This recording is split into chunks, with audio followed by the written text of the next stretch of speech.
Baik anak-anak, jadi sebelumnya Ibu ingin bertanya dulu nih kepada anak-anak semua. Menurut anak-anak, mengapa kita harus tahu informasi yang kita dapat itu nyata atau tidak? Agar tidak tercampur. Oke, karena banyaknya berita-berita hoax yang tersebar di lingkungan kita. Nah, coba Ibu mau tanya sama Nabili, kenapa kalau menyampaikan suatu berita itu harus urut? Ya, soalnya biar jelas Bu. Oke, jelas, bagus. Jadi, mengapa kita harus tahu apakah berita tersebut itu nyata dan waktunya kapan, lalu apakah sudah terlewat seperti itu. Jadi, suatu berita itu harus disampaikan secara urut, nyata, dan benar adanya. Nah, menurut kalian suatu peristiwa itu pasti memiliki suatu sebab dan akibat tidak? Ya. Ya. Kenapa? Coba Nabi, kamu berikan contohnya. Misal, ya, silakan Alia. Oke, satu-satu ya. Nabi dulu, nanti lalu dilanjutkan oleh Nak Alia. Silakan Nabi. Misal kecelakaan Bu. Nah, Ya. kecelakaan itu kok terjadinya kecelakaan itu kenapa? Gitu. Jadi dicari tahu penyebabnya terlebih Ya, dahulu ya. ya. Oke, bagus. Selanjutnya untuk Nak Alia. Misalnya terlambat sekolah itu berarti kesiangan, gurunya atau berjalan macet, itu macam-macam.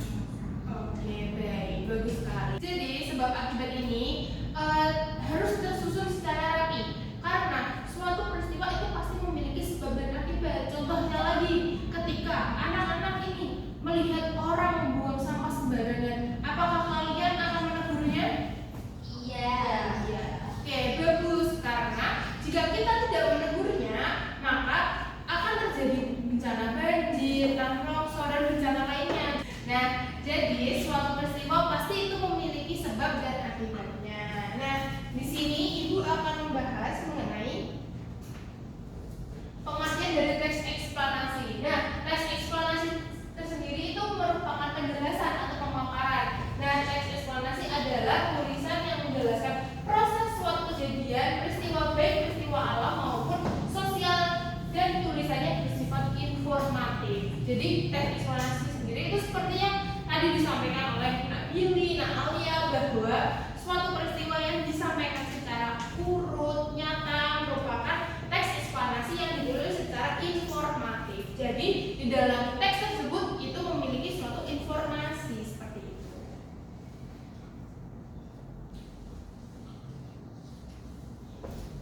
Oke, jadi teks eksplanasi sendiri memiliki tujuan. Tujuannya yaitu untuk menjelaskan secara jelas mengenai proses yang terjadi pada suatu fenomena. Nah, tujuan ini itu kembali dengan ciri khasnya, yaitu sebagai berikut. Ciri khas dari teks eksplanasi yaitu fenomena yang terjadi bersifat umum dan informatif, berproses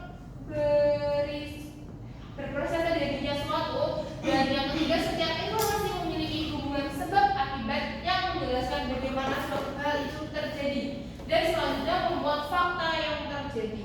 Nah, tadi anak-anak bagus sekali sudah tahu bahwa suatu informasi itu harus dilihat dari waktu urutannya, lalu sebab dan akibatnya.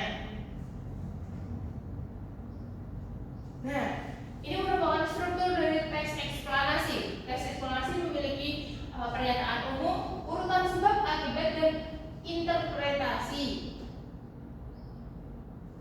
Selanjutnya, ini merupakan langkah-langkah penulis ringkasan teks eksplanasi. Yang pertama yaitu membaca seluruh teks dengan seksama, mencari ide pokok atau gagasan utama setiap paragraf. Lalu yang ketiga, menuliskan ringkasan. Yang keempat, memeriksa kembali ringkasan dan mengedit sesuai UAB.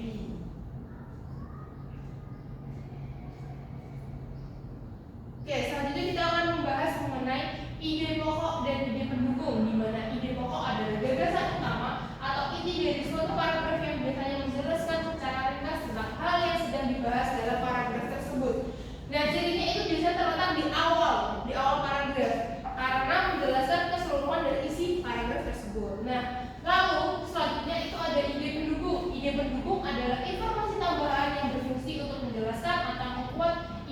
pokok. Cirinya biasanya berada setelah dari ide pokok.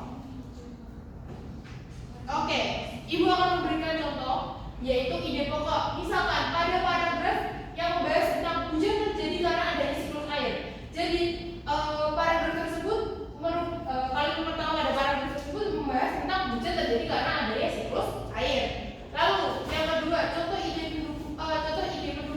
Contoh ide pendukung ini menjelaskan tentang hujannya. Jadi ada kalimat setelah ide pokok, yaitu air menguap karena panas matahari lalu mengalami proses kondensasi yang membentuk awan. Nah, seperti itu. Dari anak-anak ada yang ditanyakan nggak? Saya, Bu. Oke, silakan. Apakah ide pokok itu di awal kalimat saja, Bu? Baik, Ibu izin menjawab ya. Bagus pertanyaannya. Untuk teman-teman semua mohon diperhatikan ya. Jadi, untuk jawabannya sendiri, kenapa ide ide pokok itu berada di awal kalimat? Karena ide pokok merupakan awal dari kalimat-kalimat selanjutnya. Jadi, ide pokok ini merupakan penjelas apa isi dari paragraf teks. Oke, bagus banget pertanyaan dari Kak Fitri. Ibu mau dua anak untuk maju ke depan untuk kita mulai berdiskusi. Jadi ada anak yang membantu ibu untuk berdiskusi pada pagi hari ini. Siapa yang mau? Oke, Diva, selanjutnya Saya. Oke, Asya. Oke, nah Asya silakan.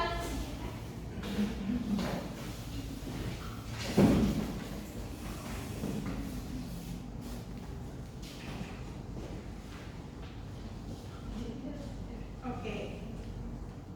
Yang pertama Ibu akan membagikan 2 lembar kartu susun. Silakan. Oke.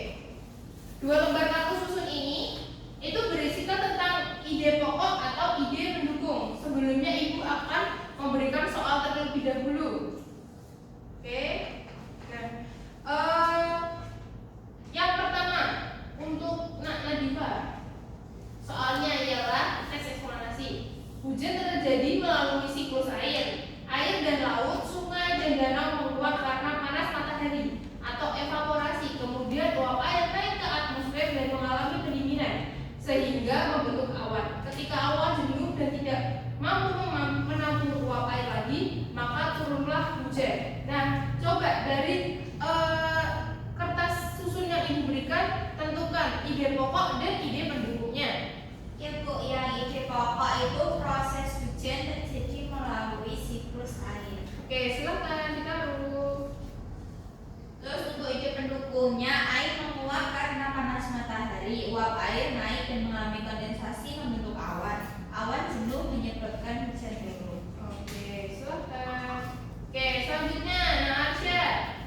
Teksnya yaitu gempa bumi terjadi akibat pergeseran lempeng bumi di bawah permukaan tanah. Pergeseran ini menyebabkan getaran yang merambat ke permukaan dan dirasakan sebagai guncangan. Gempa bisa terjadi secara tiba-tiba dan sulit diprediksi. Coba dapatnya kertas susunnya apa aja? Yang pergeseran lempeng menyebabkan getaran itu Dan gempa bumi disebabkan oleh pergeseran lempeng bumi.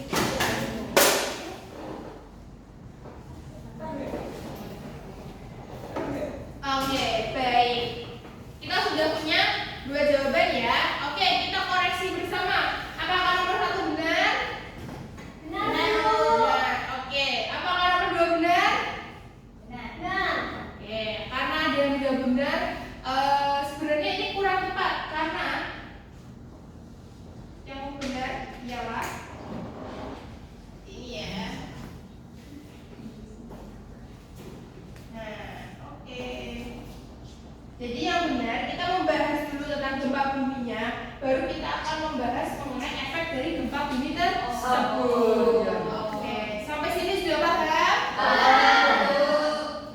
Oke, untuk tadi sudah menyampaikan materinya secara lembut, kemudian sudah memberikan contoh yang mudah dipahami siswa seperti contoh ide pokok dan contoh ide pendukung. Namun untuk teksnya sebaiknya ditampilkan karena itu kan hanya diberikan contohnya saja tanpa diperlihatkan teksnya itu sebenarnya seperti apa. Nah, supaya siswa itu bisa menilai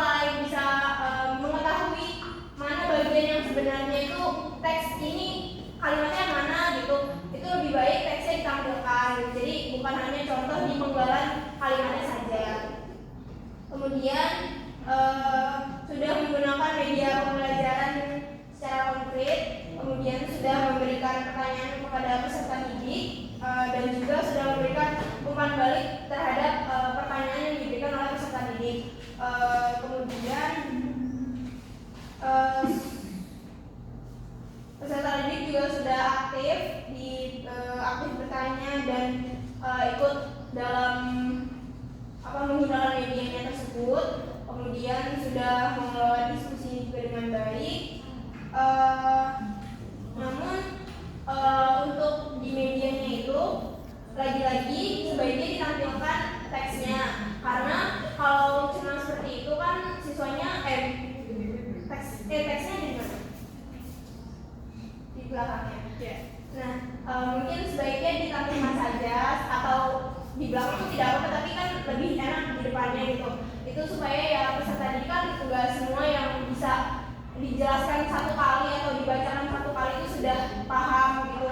Jadi lebih baik ditampilkan supaya peserta didik juga bisa membaca kembali teksnya dan bisa mengerjakan ide pokok atau ide pendukungnya.